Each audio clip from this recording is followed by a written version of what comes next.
fell off of Hawaii, where it still is today.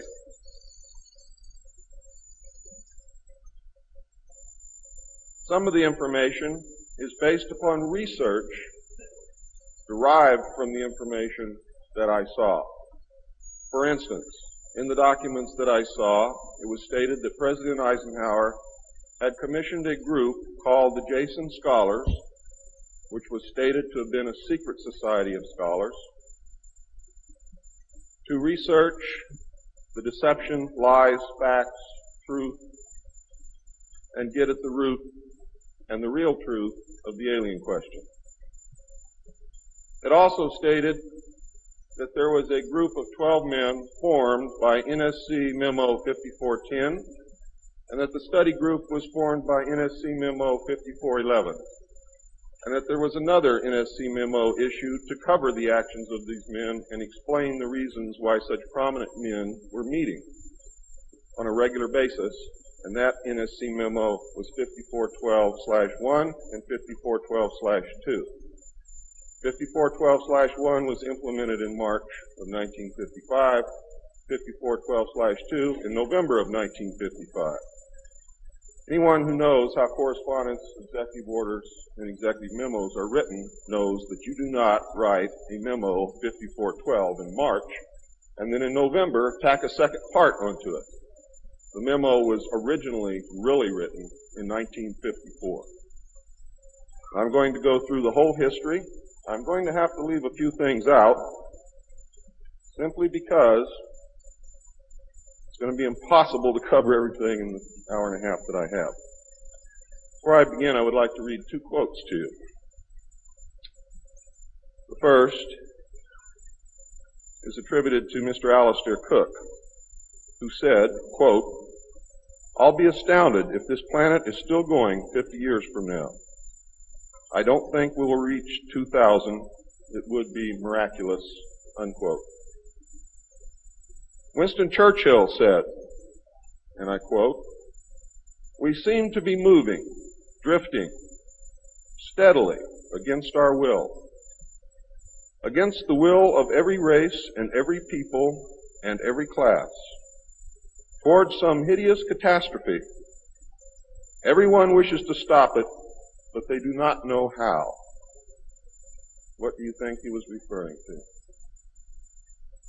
Ronald Reagan stated on October 18, 1983, in a meeting with Thomas Dine, who is the executive director of the American Israel Public Affairs Committee.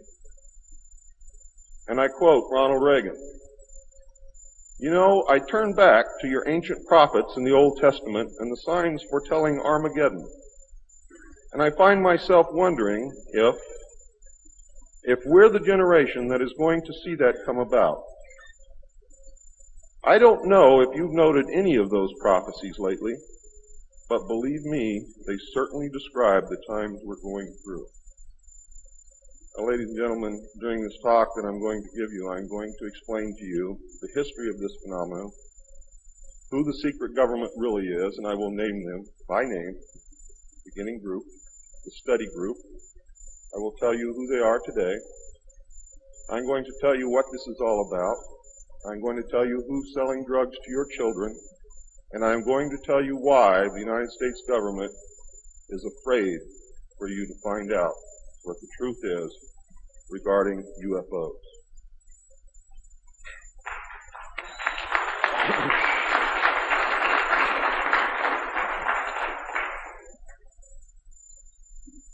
I'm going to skip over the early saucer recoveries, but there are many more than what you would expect. The early saucers,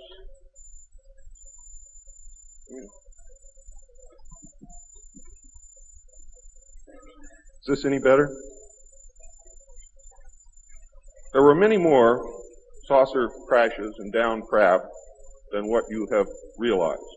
There were many more alien bodies recovered, and there were more live aliens recovered than what you are aware of. But that's not important. The important thing is that they occurred, not how many and not where. The important thing is that they occurred. And those of you who want to argue over how many and where and how many bodies are wasting the time of everyone else, because that's not important. What's important is that they occurred. And there are two crashes that are so important that the government will go to any lengths to prevent you from finding out. And those are two crashes which occurred near the city of Aztec, New Mexico. Why? Because both of those crashed craft contained human body parts. And they are deathly afraid of a national panic.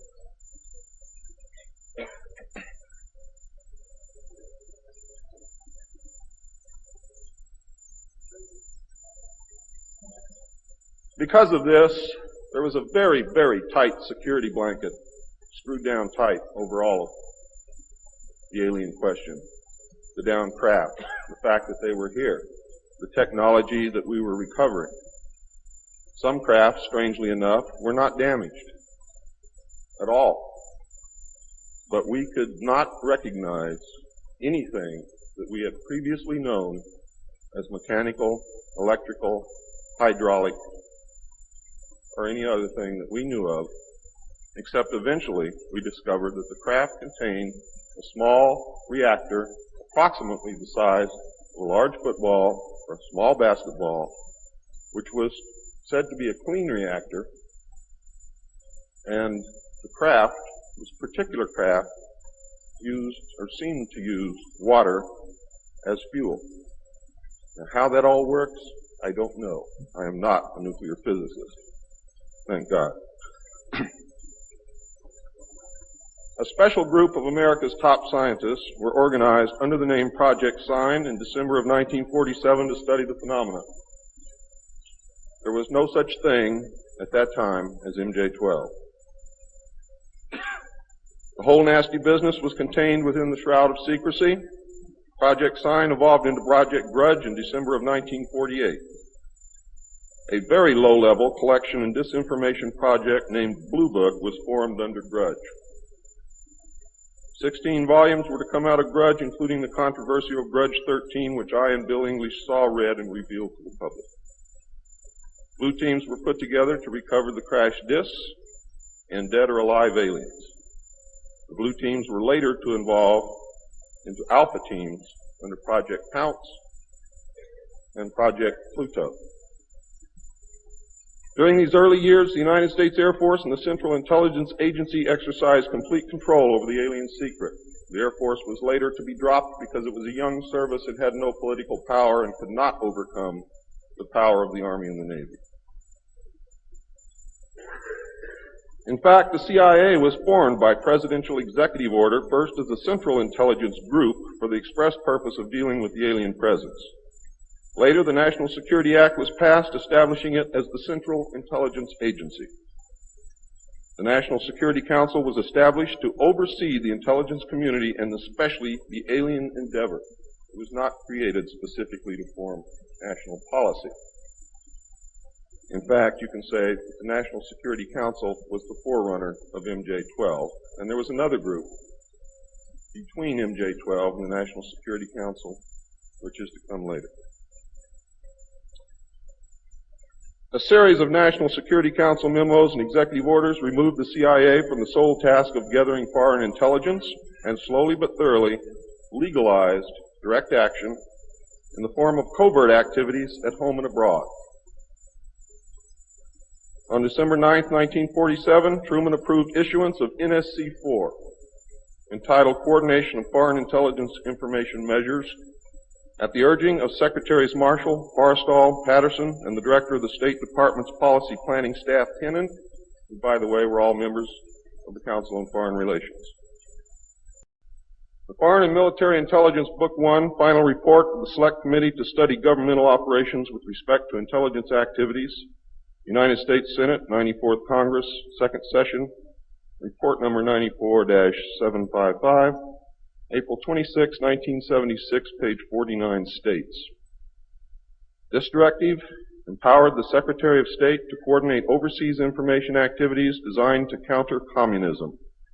A top-secret annex to NSC-4, which was NSC-4 Alpha, or 4A, for those of you who are confused by military terms, instructed the Director of Central Intelligence to undertake covert psychological activities in pursuit of the aims set forth in NSC-4 and secretly was to run a psychological operation against the American public to hide the presence of UFOs and aliens. The initial authority given the CIA for covert operations under NSC-4A did not establish formal procedures for either coordinating or approving these operations. How many of you understand what I just said to you? Not too many. Let me explain it. What this means, the initial authority given the CIA for covert operations under NSC-4 Alpha did not establish formal procedures for either coordinating or approving these operations. That means they had to answer to no one. It means go do what you gotta do. Don't bring any dirt back here, because we don't want to see it. Just get the job done. Don't ask anybody. Don't report to anybody. That's exactly what it means. It simply directed the DCI, which is the Director of Central Intelligence, to undertake covert actions and to ensure, through liaison with state and defense, that the resulting operations were consistent with American policy. The only guideline was that it was consistent with American policy. Later, NSC 10-1 and NSC 10-2 were to supersede NSC 4 and NSC 4A, and NSC 10-1 was to establish the Office of Policy Coordination, or the OPC. Was chartered to carry out an expanded program of covert activities. It was directly responsible for the alien task projects, and it was the direct forerunner of MJ-12.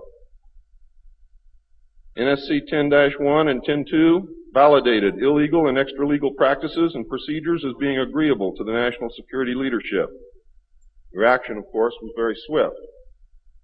In the eyes of the intelligence community, no holes were barred. Under NSC 10-1, an executive coordination group was established to review but not approve covert project proposals. Why?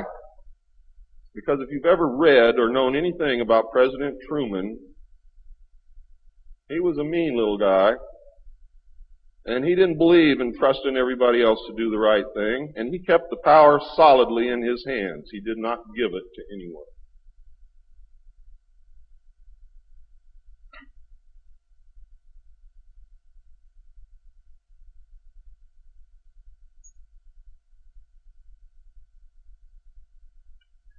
The ECG was secretly tasked to coordinate the alien projects. NSC 10-1 and 2 were interpreted to mean that no one at the top wanted to know about anything until it was over and successful. These actions established a buffer between the president and the information, and it's important that you understand this because it's important later.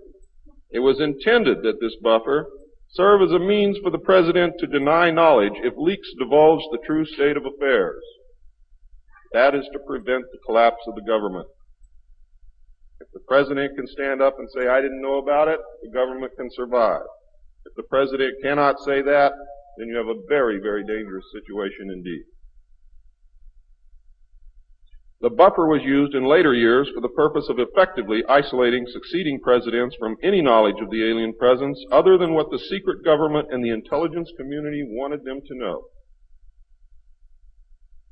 NSC 10-2 established a study panel which met secretly and was made up of the scientific minds of the day and may very well have included some of those names which are on the fraudulent document known as Majestic 12 of the Eisenhower briefing document, which is in reality a contingency plan to lead you right through the Rose Garden.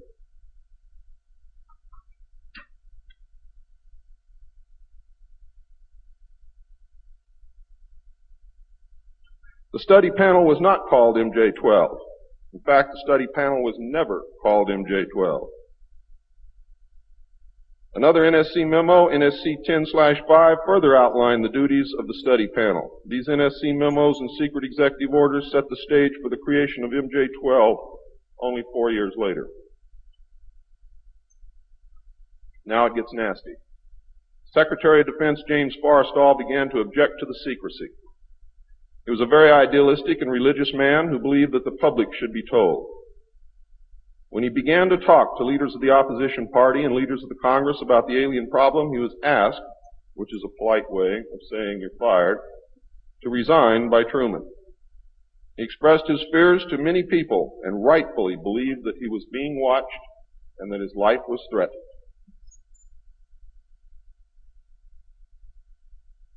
This was interpreted by those who were ignorant of the facts as paranoia, because most people had no knowledge of what was really going on. Forrestal later was said to have suffered a mental breakdown and was admitted, they say, actually, he was committed to Bethesda Naval Hospital against his will. In fact, it was feared that Forrestal would begin to talk again and he had to be isolated, discredited, and shut up. Sometime in the early morning of May 22, 1949, agents of the CIA tied a sheet around his neck, fastened the other end to a fixture in his room, and threw James Forrestal out the window. The sheet tore and he plummeted to his death, and he became one of the first victims of the cover-up. The live alien that had been taken from the 1949 Roswell crash was called EB. It was short for extraterrestrial biological entity, and all aliens are not called EB. EB had a tendency to lie, and for over a year would give only the desired answers to questions asked. Those questions which would have resulted in an undesirable answer went unanswered.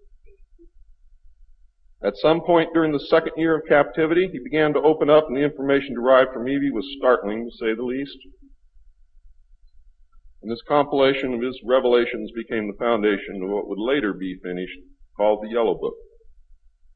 Photographs were taken of EB, which among others, I and Bill English were to view years later in Grudge 13. Why do they keep the aliens in a Faraday-shielded environment? Because they have a tendency to disappear right through walls. And if you can prevent the transmission of electromagnetic energy, you can stop them from doing it.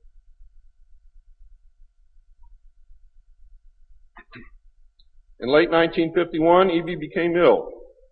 Medical personnel had been unable to determine the cause of EB's illness and had no background from which to draw. EB's system was chlorophyll-based, and he processed food into energy much the same as plants. Waste material was excreted almost exactly the same as plants. It was decided that an expert in botany was called for. A botanist, Dr. Guillermo Mendoza, was brought in to try and help him recover. Those of you who have been looking for him on medical lists will not find him there. He was a PhD in botany. Dr. Mendoza worked to save EB until mid-1952 when EB died. Dr. Mendoza eventually, according to the information that I read, became the expert on at least this type alien biology. In a futile attempt to save EB and to try and gain favor with this technological superior alien race, the United States began broadcasting a call for help early in 1952 into the vast regions of space. If you know they're better than you, and if you know they can lick you, you better try and be friends with them, and that's what this effort was all about. The call went unanswered, but the project continued as an effort of good faith. President Truman created the super-secret National Security Agency by secret executive order on November 4th, 1952, and until recent years, there wasn't 1 in 50,000 people in the United States who even knew it existed. Its primary purpose was to decipher the alien communications and language and establish a dialogue with the aliens. This most urgent task was a continuation of the earlier effort and was codenamed Sigma. The secondary purpose of the NSA was to monitor all communications and emissions from any and all devices worldwide for the purpose of gathering intelligence, both human and alien, and to contain the secret of the alien presence. Project Sigma, ladies and gentlemen, was extremely successful. The NSA also maintains communications with the Luna base and other secret space programs. By executive order, the NSA is exempt from all laws which do not specifically name the NSA in the text of the law as being subject to that law. How many of you know what that means? That means we have a completely lawless organization running around the country doing whatever they want to do, answering to no one, and under no law which does not name the National Security Agency in the text of that law as specifically being subject to that law by executive order of the President of the United States. That means that if the agency is not spelled out in the text of any and every law passed by the Congress, it is not subject to that or those laws. The NSA now performs many other duties and in fact is the premier agency within the intelligence community. Today, the NSA receives 75% of the monies allotted to the intelligence community. And the old sayings, ladies and gentlemen, where the money goes, therein the power resides, is absolutely true.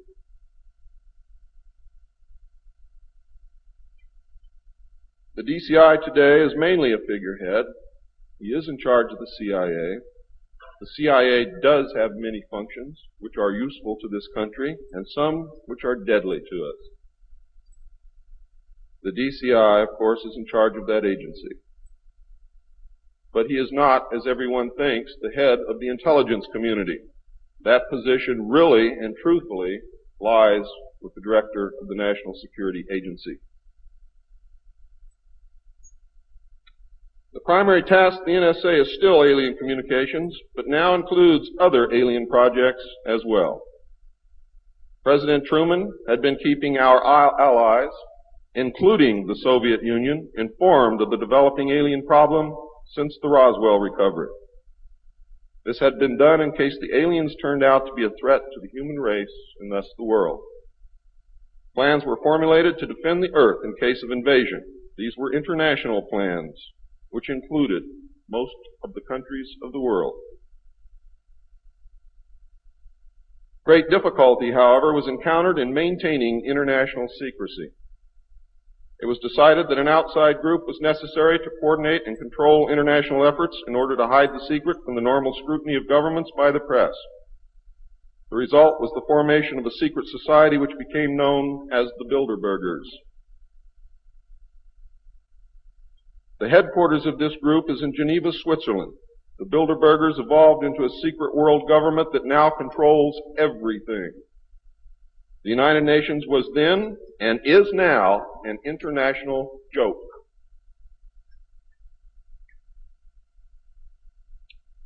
In 1953, a new president occupied the White House. He was a man used to a structured staff organization with a chain of command. His method was to delegate authority and rule by committee. He made major decisions, but only when his advisors were unable to come to consensus, and when he was in the Army, he was known as the diplomat. He was very good at what he did. He was very good at bringing people together, reaching consensus, and getting people to work for him. His normal method was to read through or listen to several alternatives and then approve one. Those who worked closely with him have stated that his favorite comment was, "Just do whatever it takes." Now here's a man very different from President Truman. He spent a lot of time on the golf course. This was not all unusual for a man who had been career Army with the ultimate position of Supreme Allied Commander during the war, a post which carried 5 stars along with it. In fact, he deserved it. This president was General of the Army Dwight David Eisenhower. During his first year in office, 1953, at least 10 more crash discs were recovered, along with 26 dead and 4 live aliens. One of the 4 live aliens died within hours of being removed from the craft. The others died approximately 3 or 4 days later.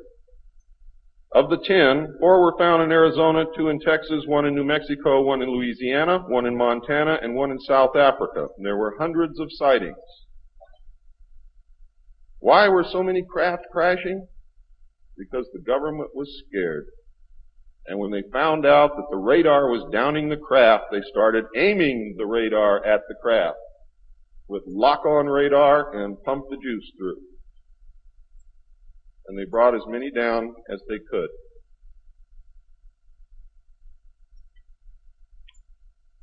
Eisenhower knew that he had to wrestle and beat the alien problem. He knew that he could not do it by revealing the secret to the Congress, because, in fact, isn't that the same as telling the public? Early in 1953, the new president turned to his friend and fellow member of the Council on Foreign Relations, Nelson Rockefeller, for help with the alien problem. Eisenhower and Rockefeller began planning the secret structure of alien task supervision, which was to become a reality within 1 year. The idea for MJ-12 was thus born. It was Nelson's uncle Winthrop Aldrich who had been crucial in convincing Eisenhower to even run for president. The whole Rockefeller family, and with them the Rockefeller Empire, had solidly backed Eisenhower. Asking Rockefeller for help with the alien problem was to be the biggest mistake Eisenhower ever made for the future of the United States and most probably all of humanity, as you will soon see. What he literally did with this act, ladies and gentlemen, is abdicate the presidency to a secret group. Within 1 week of Eisenhower's election, he had appointed Nelson Rockefeller chairman of a presidential advisory committee on government organization. Rockefeller was responsible for planning the reorganization of the government. New Deal programs went into one single cabinet position called the Department of Health, Education, and Welfare. When the Congress approved the new cabinet position in April of 1953, Nelson was named to the post of Undersecretary to Ovida Culp-Hobby. In 1953, also, astronomers discovered large objects in space which were moving toward the Earth, and it was first believed that they were asteroids. However, if you know much about astronomy, you know that you can predict or project backward orbital paths of bodies in space and determine where they come from, what they're doing, where they're going, and what their orbital path really is. Well, this failed to pan out, and the evidence proved that the objects could only be spaceships intelligently guided. Project Sigma intercepted alien communications, and when the objects reached the Earth, they took up a very high orbit around the equator. There were several huge ships, and their actual intent was unknown. Project Sigma and a new Project Plato, through radio communications using the computer binary language, which the aliens understand very well, they're very mathematical minded, was able to arrange a landing that eventually resulted in face-to-face contact with alien beings from another planet. Project Plato was tasked with establishing diplomatic relations with this race of space aliens. But in the meantime, something else happened. In the meantime, a race of human-looking aliens contacted the United States government. Where this happened, I do not know. I wish that I did. This alien group warned us against the aliens that were orbiting the equator and offered to help us with our spiritual development. They demanded that we dismantle and destroy our nuclear weapons as the major condition. They refused to exchange technology, citing that we were spiritually unable to handle the technology which we then possessed, and has not that been true throughout our history? They believed that we would use any new technology to destroy each other, as we always have. This race stated that we were on a path of self-destruction, and we must stop killing each other, stop polluting the earth, stop raping the earth's natural resources, and learn to live in harmony with each other and with nature. These terms were met with extreme suspicion, especially the major condition of nuclear disarmament, and I have to say that I could not blame them in the face of so many uncertainties and so many alien surprises staring them directly in the face. It was believed that meeting that condition would leave us helpless in the face of an obvious alien threat. We also had nothing in history to help with the decision. Nuclear disarmament was not considered to be within the best interest of the United States, and the overtures were rejected. Later in 1954, the race of large-nosed gray aliens which had been orbiting the Earth landed at Holloman Air Force Base. It happened in 1954, ladies and gentlemen. If you take everything that Bob Ebenegger has ever said and subtract 10 years from it, you will be right on the money. A basic agreement was reached. An alien named Krill was left as a pledge that they would return and formalize the agreement. In fact, he was a hostage. This race identified themselves as originating from a planet around a red star in the constellation of Orion, which we call Betelgeuse. I believe that that's a lie. They lie a lot, and they deceive a lot. And it is evident through every action that they've ever done with us. The truth is, ladies and gentlemen, these creatures might be from Mars, really. They claim that they are from a planet which revolves around the red star, which we call Betelgeuse. They stated that their planet was dying and that at some unknown future time they would no longer be able to survive there. This led to a second landing at Edwards Air Force Base. The historical event had been planned in advance and details of the treaty had already been agreed upon. Eisenhower arranged to be in Palm Springs on vacation. On the appointed day, the president was spirited away to the base, and the excuse was given to the press that he was visiting the dentist for a toothache. President Eisenhower met with the aliens, and a formal treaty between the alien nation and the United States of America was signed. We then received our first alien ambassador from outer space. His name and title, and I know it sounds ridiculous, but it's absolutely true.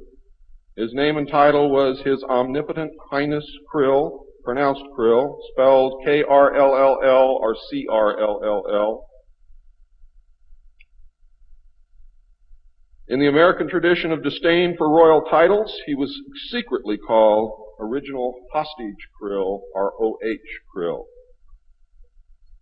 so that Americans would not have to say, Your Omnipotent Highness.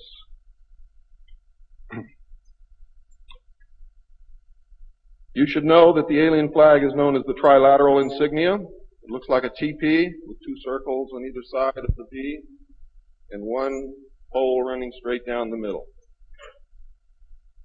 It is displayed on their craft and worn on their chest on their uniforms. Both of these landings in the second meeting were filmed, and the film exists today. Where it exists, I do not know, but I do know that it exists. The treaty stated, the aliens would not interfere in our affairs and we would not interfere in theirs. We were particularly interested that they do not interfere with anything that would affect our future, which has been violated. We would keep their presence on Earth a secret. They would furnish us with advanced technology and would help us in our technological development. They would not make any treaty with any other Earth nation. They could abduct humans on a limited and periodic basis for the purpose of medical examination and monitoring of our development, with the stipulation that the humans would not be harmed, would be returned to their point of abduction, that the humans would have no memory of the event, and that the alien nation would furnish MJ-12 with a list of all human contacts and abductees on a regularly scheduled basis. And this is not being done.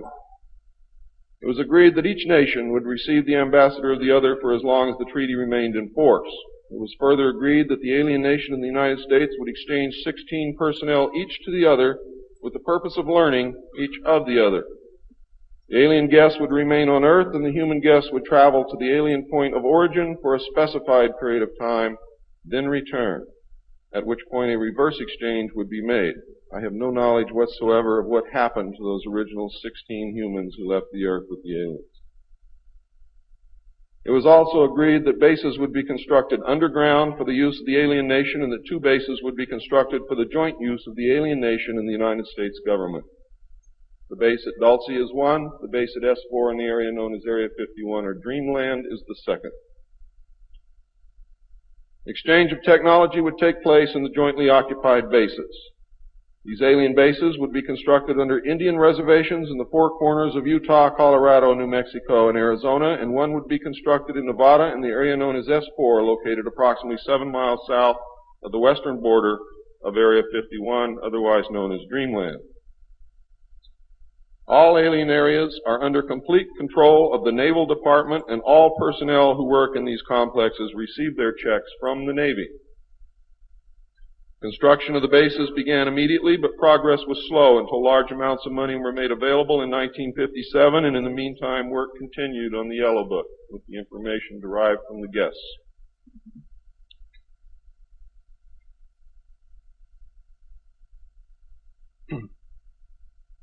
I would like to say at this time that the movie that most of you may have seen, how many of you saw Close Encounters of the Third Kind? That movie was absolutely true. Those events did take place. Not exactly as you saw them, not in the place where you saw them take place, but there was a landing, there was an agreement, there was conversation, there was an exchange of personnel made.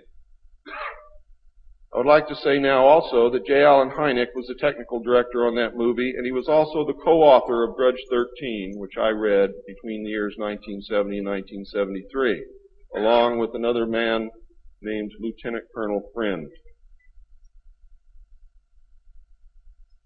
As you learned last night, it's the real nice guys that get you. Right, Phil?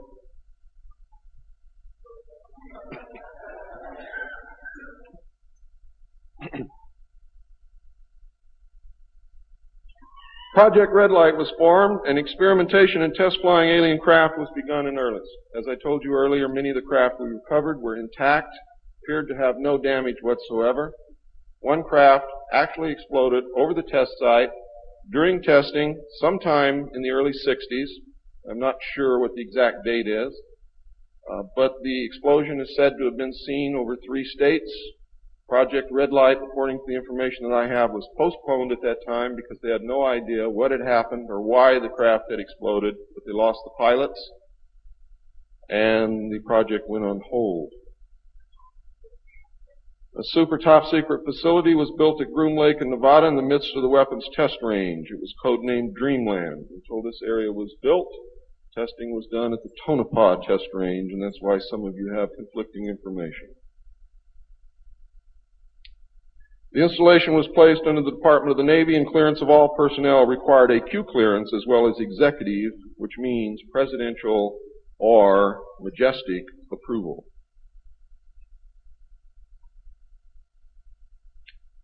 This is ironic due to the fact that the President of the United States does not have clearance to visit the site.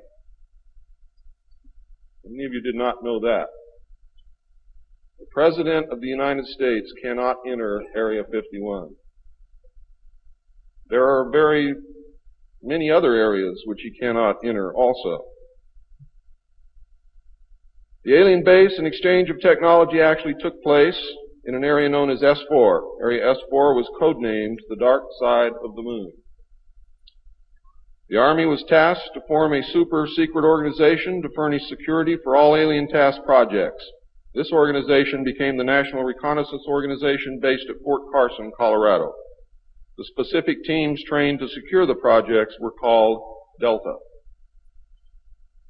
A second project, codenamed Snowbird, was promulgated to explain away any sightings of the red light craft as being Air Force experiments.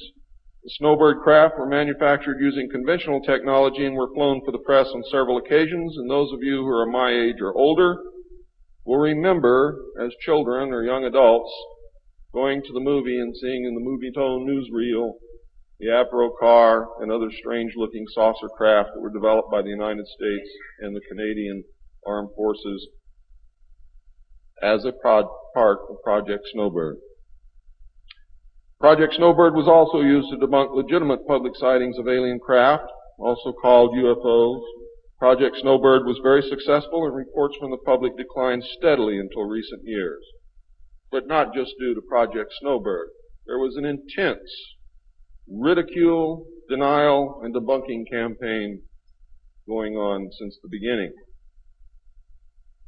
People stopped reporting what they saw. A multi-million-dollar secret fund was organized and kept by the military office of the White House. This fund was used to build over 75 deep underground facilities. Presidents who asked were told the fund was used to build deep underground shelters for the president in case of war. Only a few were built for the president. Millions of dollars were funneled through this office to MJ-12 and then out to the contractors, and was used to build top-secret alien bases as well as top-secret dumb or deep underground military bases. I think dumb is very appropriate. And the facilities promulgated by Alternative 2 throughout the nation. President Johnson used this fund to build a movie theater and pave the road on his ranch, and I believe he also used it to fix his shower. He had no idea of its true purpose, but he felt that because it was military money, it was his money. The secret White House underground construction fund was set up in 1957 by President Eisenhower. And you can forget Truman because Eisenhower has done everything that's been done to us, not intentionally, not to hurt us, in the beginning to protect us.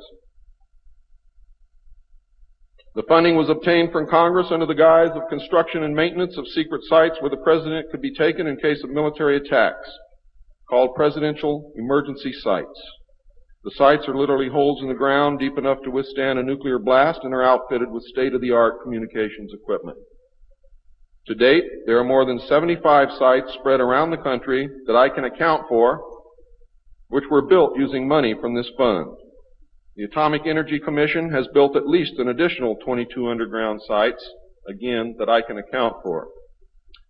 The location and everything to do with these sites were and are considered and treated as top secret. The money was and is in control of the military office of the White House and was and is laundered through a circuitous web that even the most knowledgeable spy or accountant cannot follow.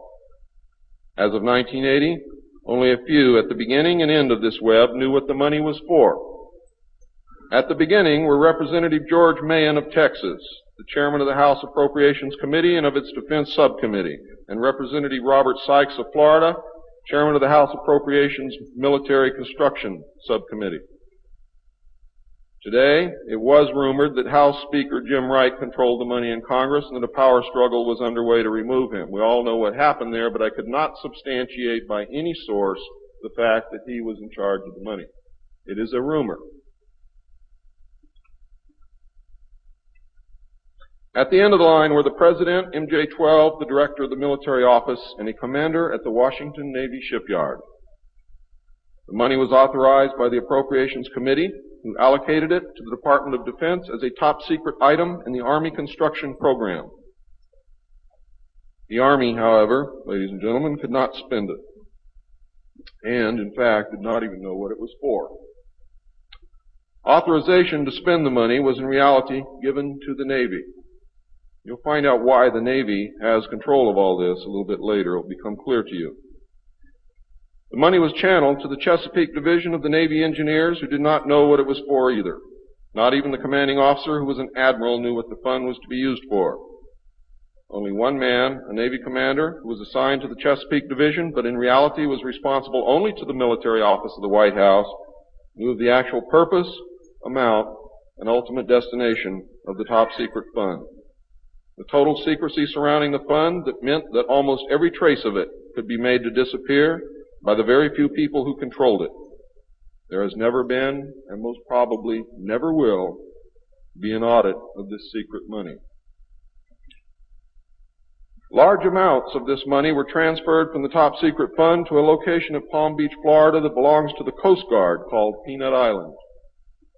The island is adjacent to property which was owned by Joseph Kennedy. The money was said to have been used for landscaping and general beautification. The money did not begin to be transferred to Peanut Island until shortly after Kennedy's assassination. Some time ago, a TV news special on the Kennedy assassination told of a Coast Guard officer transferring money in a briefcase to a Kennedy employee across this property line. It was on television. Could this have been a secret payment to the Kennedy family for the loss of their son, John F. Kennedy? I think it was, but I can't prove it. The payments continued through the year 1967 and then stopped. The total amount transferred is unknown and the actual use of the money is unknown. Meanwhile, back at the ranch, Nelson Rockefeller changed positions again. He had been in sort of a holding position until the time was right, and now the time was right. This time he was to take C.D. Jackson's old position, which had been called the Special Assistant for Psychological Strategy. With Nelson's appointment, the name was changed to the Special Assistant for Cold War Strategy.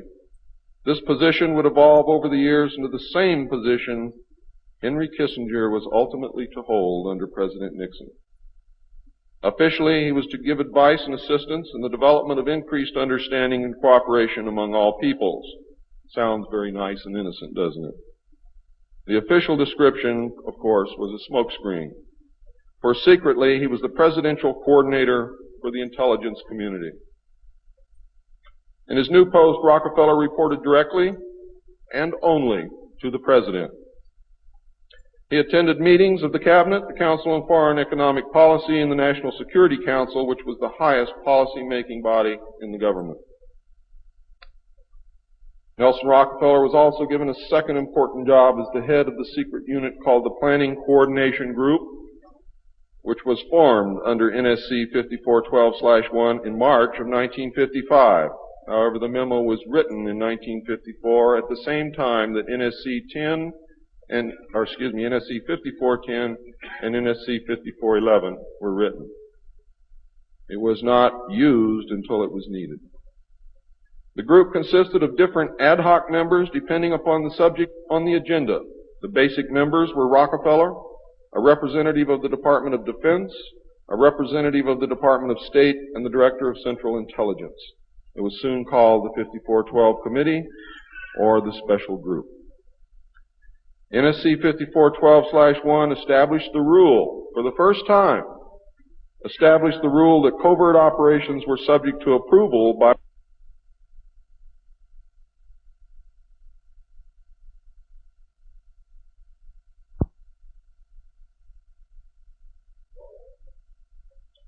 By secret executive memorandum, NSC 5410, Eisenhower had preceded NSC 5412/1 in 1954 to establish a permanent committee, not ad hoc, to be known as Majority 12, MJ12,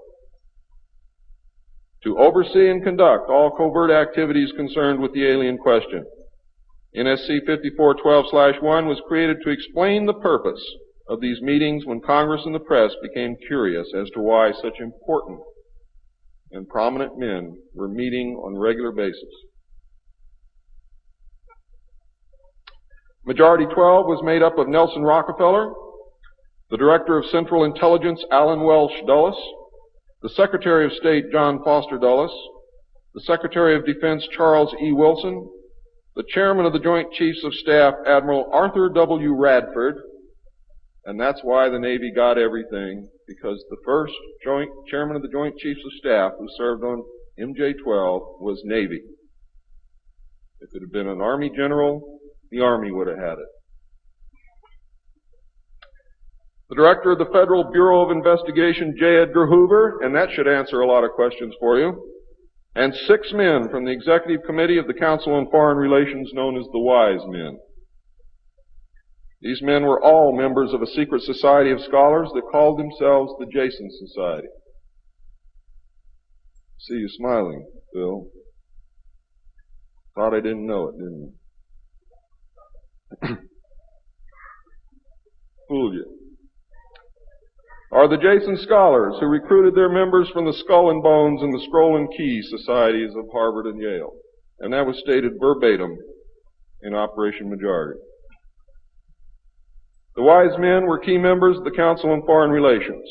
There were 12 members, including the first 6 from government positions, thus Majority 12. This group was made up over the years of the top officers and directors of the Council on Foreign Relations and later the Trilateral Commission. Gordon Dean, George Bush, and Zbigniew Brzezinski were among them. The most important, however, and influential of the Wise Men who served on MJ-12 were John McCloy, Robert Lovett, Averill Harriman, Charles Bolin, George Kennan, and Dean Acheson. Their policies were to last well into the decade of the 70s, and it is significant that President Eisenhower, as well as the first 6 MJ-12 members from the government, were also members of the Council on Foreign Relations.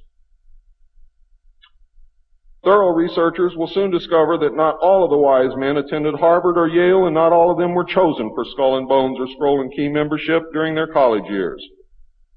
You will be able to quickly clear up this mystery by obtaining the book The Wise Men by Walter Isaacson and Evan Thomas, Simon & Schuster, New York. And under illustration number 9 in the center of the book, you will find the caption, "Lovett with the Yale unit, above far right and on the beach. His initiation into Skull and Bones came at an airbase near Dunkirk." I have found that members were chosen on an ongoing basis by invitation based upon merit, post-college, and was not confined to only Harvard or Yale attendees.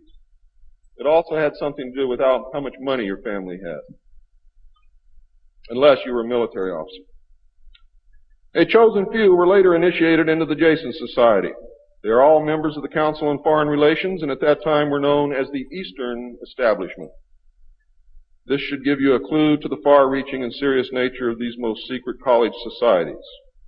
The Jason Society is alive and well today, but now includes members of the Trilateral Commission as well. The Trilateralists existed secretly several years before 1973 because I saw the name of the Trilateral Commission in the documents in 1971. The name of the Trilateral Commission was taken from the alien flag known as the Trilateral Insignia. And that should give you some clue as to how much trouble you're in. Majority 12 was to survive right up to the present day. Under Eisenhower and Kennedy, it was erroneously called the 5412 Committee, or more correctly, the Special Group. In the Johnson administration, it became the 303 Committee, named after the room that they met in at the White House when they met at the White House. Because the name 5412 had been compromised in the book The Secret Government. Actually, it was not compromised. It was intentionally leaked to explain the purpose of the meeting of these men, so that no one would go looking for NSC 5410 and NSC 5411. And I wish you all luck. I hope that you're able to dig it out.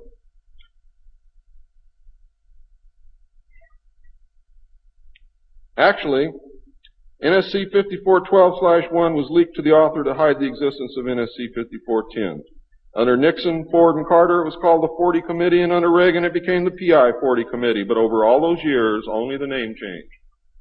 The positions remained the same.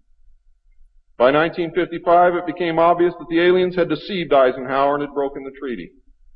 Mutilated humans, yes, mutilated humans, were being found along with mutilated animals, and yes, mutilated animals, and those of you who doubt that this is taking place should leave your job, should leave your home, should do whatever you have to do, and go look for yourself, because it's important that you know it and that you believe it.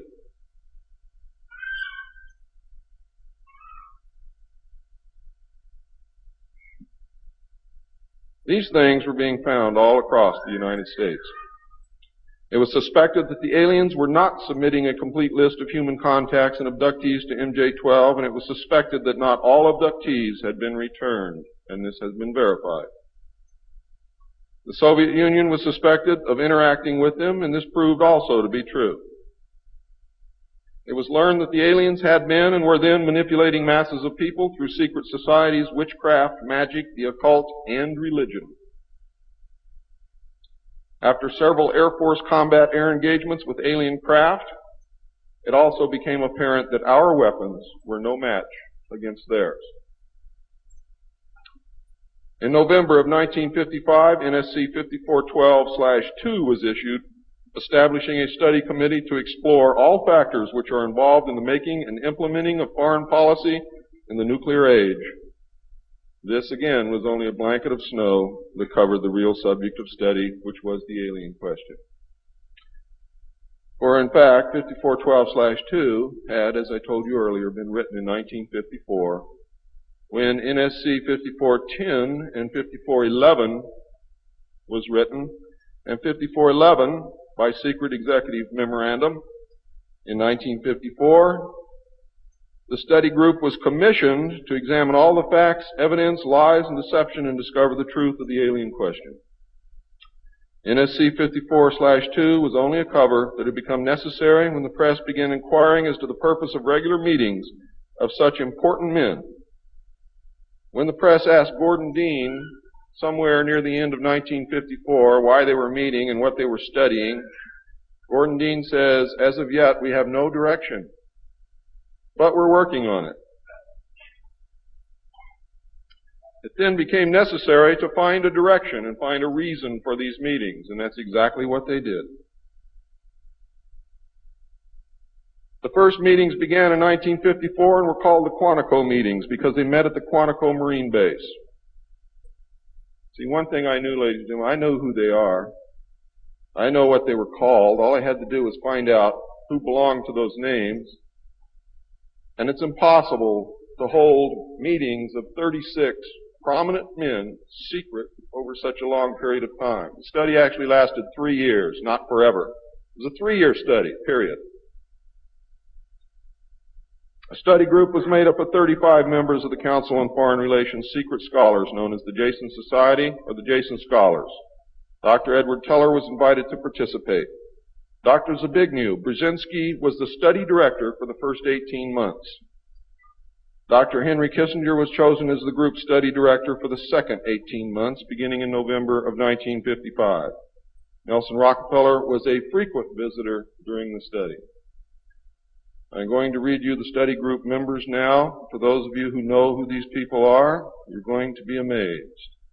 Those of you who do not, I advise that you purchase a copy of my text, which will be on sale the minute that I finish my last word.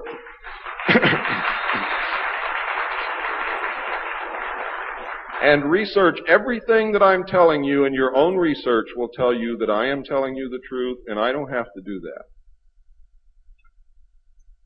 You see, I'm a witness. I'm not a ufologist, and I'm not by profession a researcher. I'm doing this because I want the Constitution put back where it belongs.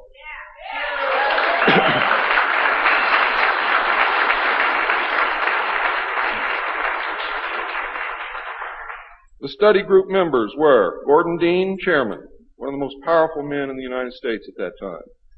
Dr. Zbigniew Brzezinski, study director for the first phase. Dr. Henry Kissinger, study director for the second phase.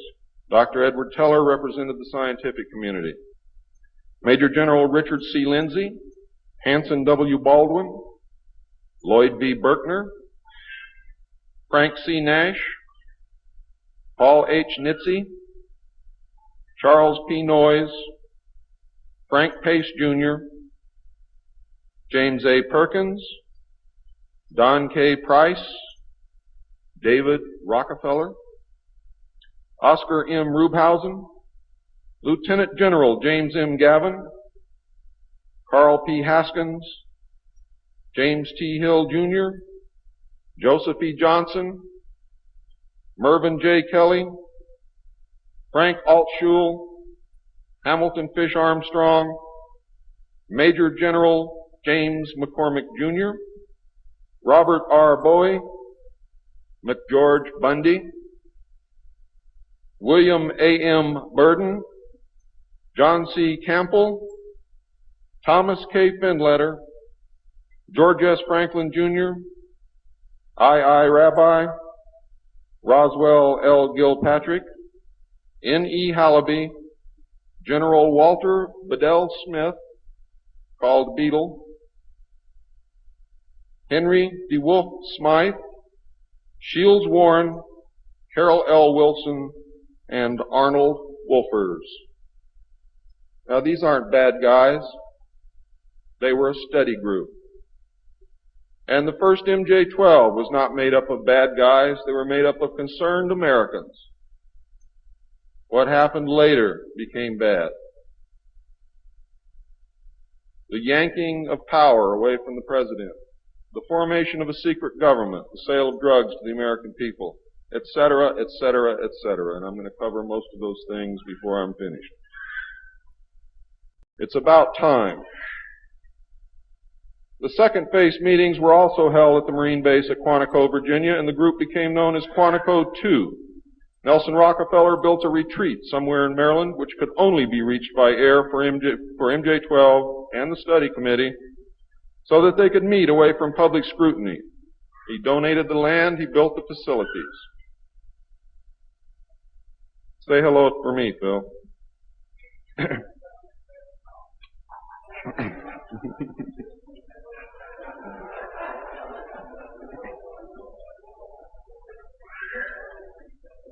So that they could meet away from public scrutiny. The secret meeting place is known by the code name, the Country Club. Complete living, eating, recreation, library, and meeting facilities exist at the location.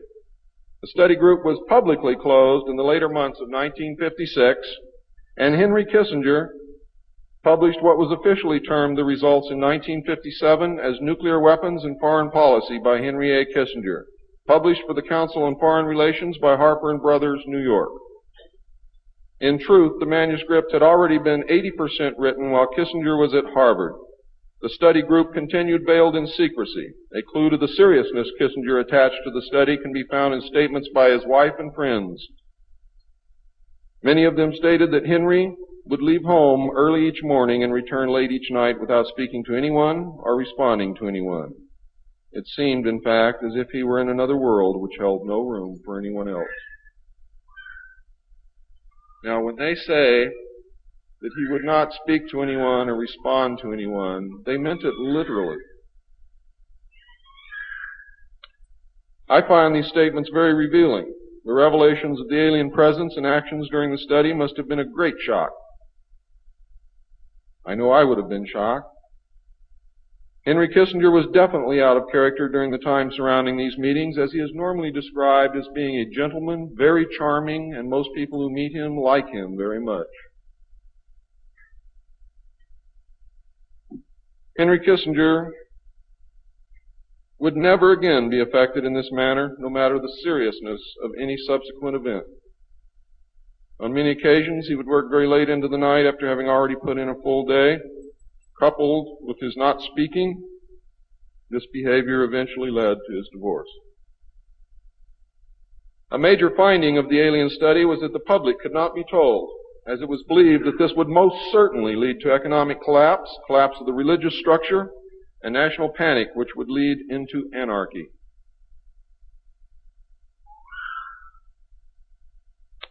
Secrecy thus continued. An offshoot of this finding was that if the public could not be told, then the Congress could not be told. Thus, funding for the projects and research would have to come from outside the government. There are some things beginning to fall into place. Without aliens, you cannot make sense of anything else that's been happening for the 44 years. You put the aliens in the middle of this stuff and you've got all the answers, every one of them. In the meantime, money was to be obtained from the military budget and from CIA confidential non-appropriated funds. Another major finding was the aliens were using humans and animals for a source of glandular secretions, enzymes, hormonal secretions, blood, and in horrible genetic experiments. The aliens explained these actions as necessary to their survival. What I'm going to tell you now is very sad if it's true, because I am unable to weed through the lies and deception and really find the truth. All I know is what they told us. They stated that their genetic structure had deteriorated and that they were no longer able to reproduce. They stated that if they were unable to improve their genetic structure, their race would soon cease to exist. We looked upon their explanations with extreme suspicion.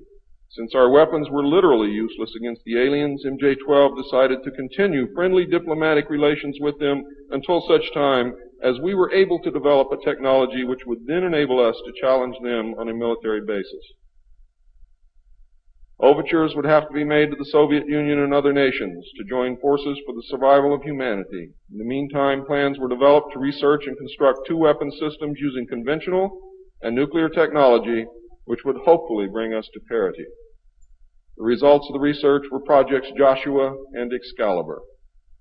Joshua was a weapon captured from the Germans, which at that time was capable of shattering 4-inch thick armor plate at a range of 2 miles using low-frequency aimed sound waves. And it was believed that this weapon would be effective against the alien craft and beam weapons. Excalibur was a weapon carried by missiles not to exceed 30,000 feet above ground level, not to deviate from designated target more than 50 meters, that would penetrate 1,000 meters of tufa hard-packed soil such as that found in New Mexico, would carry a 1 megaton warhead, and was intended for use in destroying the aliens in their underground bases. Joshua was developed successfully but never used to my knowledge. Excalibur was not pushed until recent years, and now there is an unprecedented effort to develop this weapon. The people who are working on these weapons tell us that they have never been pushed so hard in their history working on any project than they are being pushed to develop Project Excalibur. Now, what I'm going to read you next may upset some of you, but it's absolutely true. The events at Fatima in the early part of the century were scrutinized. On suspicion that it was alien manipulation, an intelligence operation was put into motion to penetrate the secrecy surrounding the event. The United States utilized its Vatican moles that had been recruited and nurtured during World War II and soon obtained the entire Vatican study, which included the prophecy. And I don't care what you've ever read before, you have not read the true prophecy.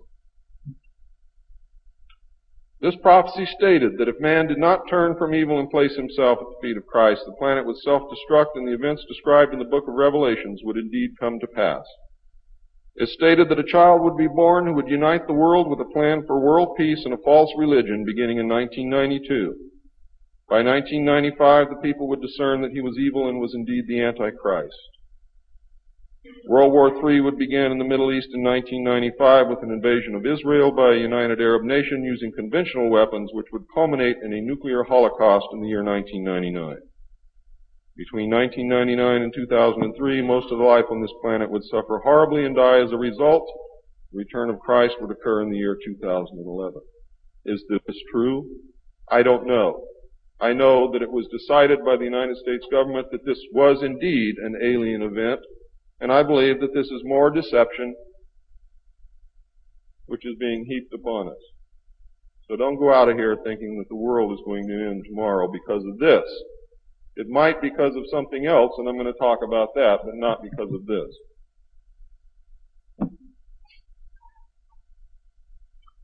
When the aliens were confronted with this finding, they confirmed that it was true. The aliens explained that they had created us through hybridization and had manipulated the human race through religion, Satanism, witchcraft, magic, the occult, secret societies, etc. They further explained that they were capable of time travel and the events would indeed come to pass. Later exploitation of alien technology by the United States and the Soviet Union utilizing time travel confirmed that indeed something bad was going to happen. The aliens showed a hologram which they claimed was the actual crucifixion of Christ, which the government filmed. We did not know whether to believe them or not. Were they using our genuine religions to manipulate us? Or were they indeed the source of our religions with which they had been manipulating us all along? Or was this the beginning scenario of the genuine end times and the return of Christ which had been predicted in the Bible? No one knew the answer. And I don't know the answer either. A symposium was held in 1957, which was attended by some of the great scientific minds then living. It was held in Huntsville, Alabama. They reached the conclusion that by or shortly after the year 2000, the planet would self-destruct due to increased population and man's exploitation of the environment without any help from God or the aliens. By secret executive order of President Eisenhower, the Jason scholars were ordered to study this scenario and make recommendations from their findings. This was done. The Jason Society confirmed the finding of the scientists and made 3 recommendations called Alternatives 1, 2, and 3. Alternative 1 was to use nuclear devices to blast holes in the stratosphere from which the heat and pollution could escape into space. I'll buy heat, but I'll never buy pollution. Change the human cultures from that of exploitation into cultures of environmental protection. Of the 3, this was decided to be the least likely to succeed due to the inherent nature of man and the additional damage the nuclear explosions would themselves create. Alternative 2 was to build a vast network of underground cities and tunnels in which a select representation of all cultures and occupations would survive and carry on the human race. The rest of humanity would be left to fend for themselves on the surface of the planet. Alternative 3 was to exploit the alien and conventional technology in order for a select few to leave the earth and establish colonies in outer space. I am not able to either confirm or deny the existence of batch consignments of human slaves which would be used for the manual labor in the effort as a part of the plan. The moon, codenamed Adam, would be the object of primary interest, followed by the planet Mars, codenamed Eve. As a delaying action, all three alternatives included birth control, sterilization, forced if necessary, and the introduction of deadly microbes to control or slow the growth of the Earth's population. AIDS is only one result of these plans. There are others. It was decided, since the population must be reduced and controlled, that it would be in the best interest of the human race to rid ourselves of the undesirable elements of our society. The joint U.S. and Soviet leadership dismissed Alternative 1 but ordered work to begin on Alternative 2 and 3 virtually at the same time. Those of you in the state of Washington who report hearing machinery underground are probably correct. In 1959, the RAND Corporation hosted a deep underground construction symposium. I have a copy of this symposium report, which I'm not supposed to have. Nevertheless, I have it, approximately this thick. In the symposium report, machines are pictured and described which could bore a tunnel 45 feet in diameter at the rate of 5 feet per hour in 1959. Just think what they can do now. It also displays pictures of huge tunnels and underground vaults containing what appear to be complex facilities and possibly even cities. It appears that the previous 5 years of all-out underground construction had made very significant progress by that time. The ruling powers decided that one means of funding the alien-connected and other black projects was to corner the illegal drug market.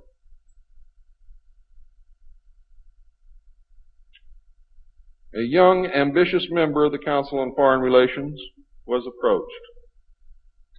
His name is George Bush, who at the time was the president and CEO of Zapata Oil based in Texas. Zapata Oil was experimenting with the new technology of offshore drilling. It was correctly thought that the drugs could be shipped from South America to the offshore platforms by fishing boat, where it would then be taken to shore by the normal transportation used for supplies and personnel. By this method, no customs or law enforcement agency would subject the cargo to search. George Bush agreed to help and organize the operation in conjunction with the CIA. The plan worked better than anyone had thought and has since expanded worldwide, and there are now many other methods of bringing the illegal drugs into the country.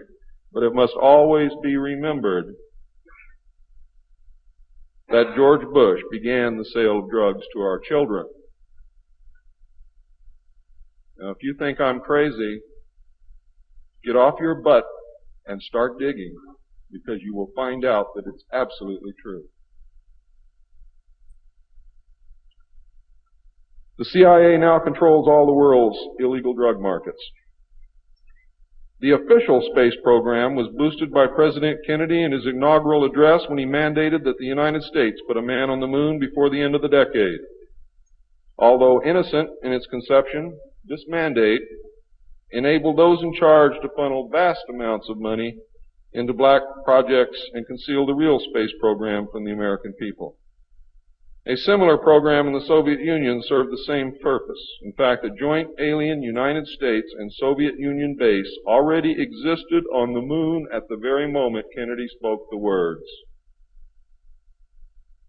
On May 22, 1962, a space probe landed on Mars and confirmed the existence of an environment which could support life. Not long afterward, the construction of a colony on the planet Mars began in earnest. Today, there is a colony which exists on the planet Mars. It is a United States-Russian alien facility.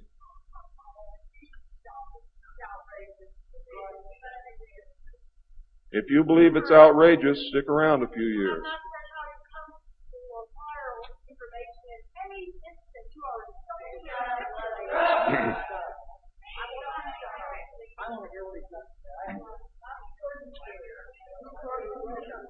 This is very disturbing information, and I don't expect anyone to believe it. I don't expect one of you to believe what I'm telling you. And I knew that when I came here. I'm not one of you. I'm not a ufologist. I'm not a researcher. I have an obligation to inform the public, and once that's done, I've done my job. From then on, it's up to you, not me.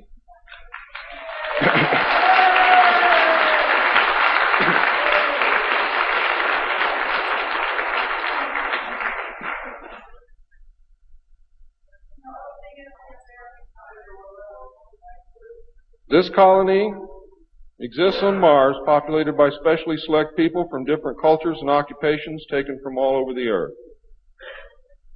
A public charade of antagonism between the Soviet Union and the United States has been maintained over all these years in order to fund projects in the name of national defense when in fact we are the closest allies. At some point, President Kennedy discovered portions of the truth concerning the drugs and the aliens. He issued an ultimatum in 1963 to MJ-12. President Kennedy assured them that if they did not clean up the drug problem, he would. He informed MJ-12 that he intended to reveal the presence of aliens to the American people within the following year and ordered a plan developed to implement his decision. President Kennedy was not a member of the Council on Foreign Relations and knew nothing of Alternative 2 or Alternative 3 that I can find out. Internationally, the operations were supervised by an executive committee known as the Policy Committee. In the United States, they were supervised by MJ-12 and in the Soviet Union by its sister organization. President Kennedy's decision, of course, struck fear into these people. His assassination was ordered by the Policy Committee, and the order was carried out by agents of MJ-12 in Dallas. President John F. Kennedy was murdered by the Secret Service agent who drove his car in the motorcade, and the act is plainly visible in the film. It was stated in the documents that I saw.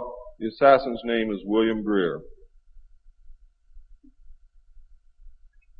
Watch the driver and not Kennedy when you view the film, when you can find a film that even shows it. All of the witnesses who were close enough to the car to see William Greer shoot Kennedy were themselves all murdered within 2 years of the event. That's fact. The Warren Commission was a farce, and Council on Foreign Relations members made up the majority of its panel. They succeeded in snowing the American people, and they hid the truth. And many other patriots who have attempted to reveal the alien secret have also been murdered throughout the intervening years. And that is why I've been so careful about the information that I released, because it was so important that I get here today to be able to tell you the truth, and what happens after me, after today, is of no consequence whatsoever. But what you do is. During the era of the United States' initial space exploration and the moon landings, every launch was accompanied by alien craft. A moon base dubbed Luna was sighted and filmed by the Apollo astronauts. Domes, spires, tall round structures which look like silos, huge T-shaped mining vehicles which left stitch-like tracks in the lunar surface, and extremely large as well as small alien craft appear in the photographs. It is, in fact, a joint United States, Russian, and alien base. The space program is a farce and an unbelievable waste of money. Alternative 3 is a reality, and it is not at all science fiction. Most of the Apollo astronauts were severely shaken by this experience, and their lives and subsequent statements reflect the depths of the revelation and the effect of the muzzle order which followed. They were ordered to remain silent or suffer the extreme penalty, death, which was termed an expediency. One astronaut actually did talk to the British producers of the TV expose Alternative 3, confirming many of the allegations. However, I do not know who it was. In the book, Alternative 3, the pseudonym Bob Groden was used in place of the astronaut's identity. It was also stated that he committed suicide in 1978. This cannot be validated by any source, and I believe that several so-called facts in the book are really disinformation. However, I can assure you that Alternative 3 is real. I firmly believe that this disinformation is a result of pressure put upon the authors and is meant to nullify the effect upon the populace of the British TV expose entitled Alternative 3. The headquarters of the international conspiracy is in Geneva, Switzerland. The ruling body is made up of representatives of the governments involved as well as the executive members of the group known as the Bilderbergers. Meetings are held by the Policy Committee when necessary on a nuclear submarine beneath the polar ice cap. The secrecy is such that this was the only method which could ensure that the meetings could not be bugged and is the only place where they discuss their most secret matters. I can say that the book is at least 70% true from my own knowledge and the knowledge of my sources. I believe that the disinformation was an attempt to compromise the British TV expose with information which could be proven false, just as the Eisenhower briefing document was released here in the United States under the contingency plan Majestic 12, and which can also be proven false.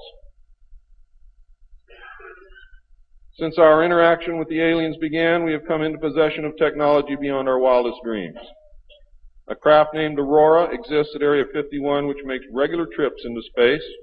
It is a one-stage ship called a TAV, or Trans-Atmospheric Vehicle. And it can take off from the ground using a 7-mile runway, go into high orbit, return on its own power, and land on the same runway. We currently have and fly atomic-powered alien craft at Area S4 in Nevada. Our pilots have made interplanetary voyages in these craft and have been to the Moon, Mars, and other planets aboard these craft. There is a group of pilots at the base who wear a patch, which has a little alien peeking over the bottom. It has, I think, 3 or 4 letters at the top. I forget what they are, but John Lear knows what they are. There is a picture of Saturn and a picture of Mars in the photograph. And in the background, there are 7 stars, which are strangely shaped just like the stars in the Pleiades group. What that means, I don't know. We have been lied to about the true nature of the moon, the planets Mars and Venus, and the real state of technology that we possess today at this very moment. There are areas on the moon where plant life grows and even changes color with the seasons. And this seasonal effect is because the moon does not, as claimed, always present the exact same side to the Earth or the sun. There is an area that wobbles in and out of darkness on a seasonal basis, and it is near this area that the plant life grows. The moon does have a few man-made lakes and ponds upon its surface, and clouds have been observed and filmed in its atmosphere. How many of you remember the period of time, several years, when almost every reported alien craft that was reported landed was on or near water and appeared to be pumping water into the craft? How many of you remember that? Quite a few. The water went to the moon, ladies and gentlemen, to change the moon. And it is working.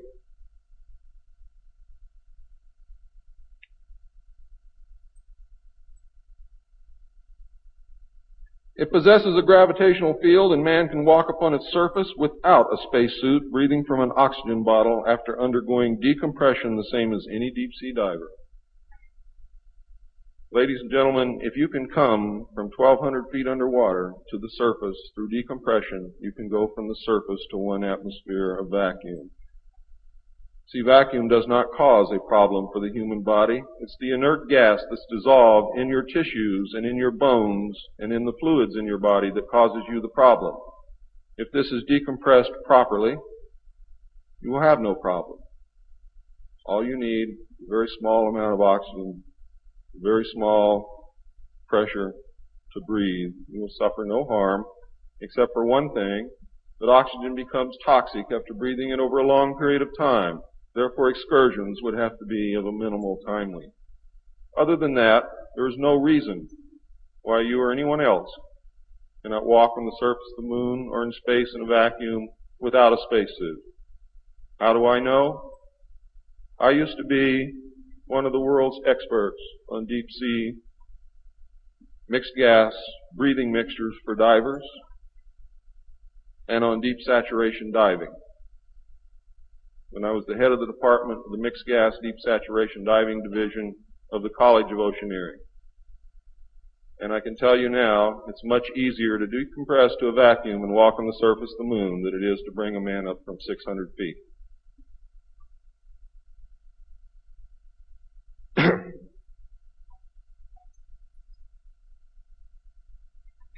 I have seen the photographs, and some of them were actually published in a book called We Discovered Alien Bases on the Moon by Fred Steckling. However, all the photographs are not there, but there are some very good ones. I would advise you to buy the book. I would advise you to look at the photographs, get the NASA number, and send for them.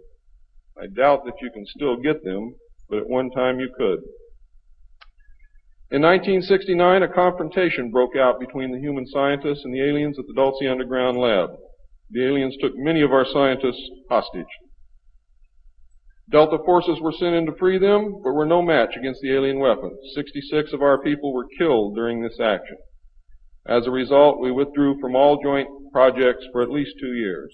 A reconciliation eventually took place, and once again we began to interact. far as I know, today we are interacting with the aliens.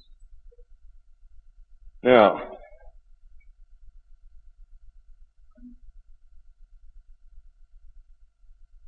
I'm gone past my limit. I'm not going to infringe upon the other speakers. The text of my speech will be on sale outside. I only have one message to give you. I don't care what you think of me. I don't care what you call me. I do care what you do with this information because it is important to our survival as a species. It's important to our planet. It is important for the world. What happens to me is of no consequence, and I knew that when I started this. And over the last 17 years, I knew that someday I was going to have to get up and say this whether I wanted to or not, whether I was afraid or not. Now I am here, and now it is done. And I feel an overwhelming relief. You now have the information. You can laugh at it. You can throw it in the trash can. You can burn my house down if you want to. But I am telling you right now, your future, your children's future, your grandchildren's future depends upon what you do with this information. Your own government is selling your children drugs, and you don't seem to care. Your own government has given away the power of the people, and you don't seem to care. There is an apathy that is running rampant in this country that is deadly, whether or not there are aliens.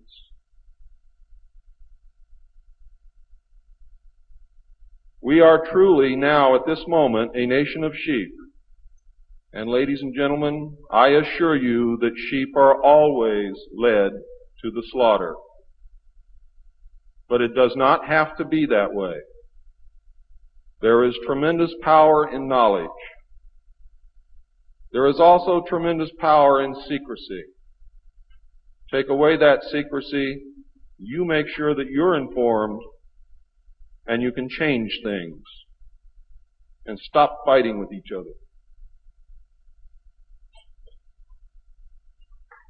Thank you.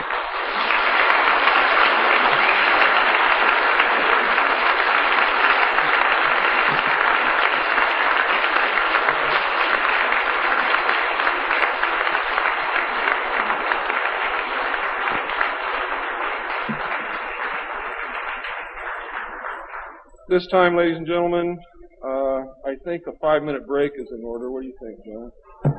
It's been a long time. Please keep it to 5 minutes because we really are very limited on time.